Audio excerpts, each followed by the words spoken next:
Economy में जारी सुस्ती से अब कारोबार जगत का संकट गहराने लगा है। ऐसे में दुनिया भर में कर्ज के भुगतान में डिफॉल्ट करने वाली कंपनियों की संख्या तेजी से बढ़ रही है। अनुमान है कि इन कंपनियों पर 500 अरब डॉलर से ज्यादा का भारी भरकम कर्ज है। यही नहीं, आने वाले दिनों में हालात के ज्यादा खराब होने की आशंका है।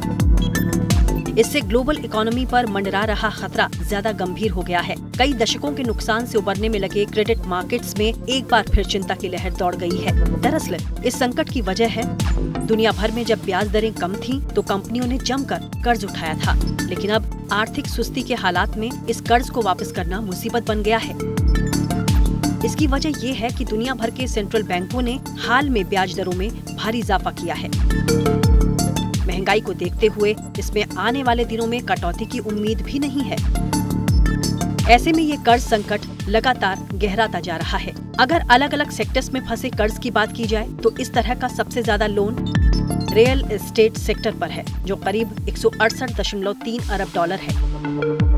इसके बाद टेलीकम्युनिकेशंस पर 62.7 अरब डॉलर, हेल्थ केयर सेक्टर में 62.6 अरब डॉलर, सॉफ्टवेयर एंड सर्विसेज में 35.5 अरब डॉलर और रिटेल में 32.6 अरब डॉलर का कर्ज फंसा हुआ है। इसके अलावा बाकी सेक्टर्स में ये 228.2 अरब डॉलर है। अगले कुछ साल में 785 अरब डॉलर के कर्ज का भुगतान होना है। लेकिन जिस तरह से चीन और यूरोप में ग्रोथ धीमी हुई है, उससे कंपनियों के लिए इतने बड़े कर्ज का भुगतान कर पाना एक बड़ी चुनौती है। जाहिर है, कर्ज न चुकाए जाने पर कंपनियों के दिवालिया होने का खतरा बढ़ सकता है।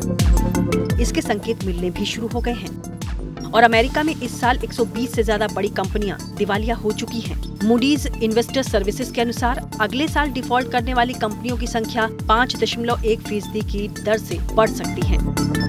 जून तक एक साल के दौरान ये रेट 3.8% था। बेहद खराब आर्थिक हालात होने पर तो ये रेट बढ़कर 13.7% तक हो सकता है, जो 2008 से 9 की मंदी से ज्यादा है। ऐसे में आशंका है कि डिफॉल्ट बढ़ने पर निवेशक और बैंक पैसा देने से किनारा करेंगे, जिससे फंडिंग जुटाना मुश्किल हो जाएगा। इसके बाद कंपनियों के डिफॉल्ट करने का रेट तेजी से बढ़ सकता है।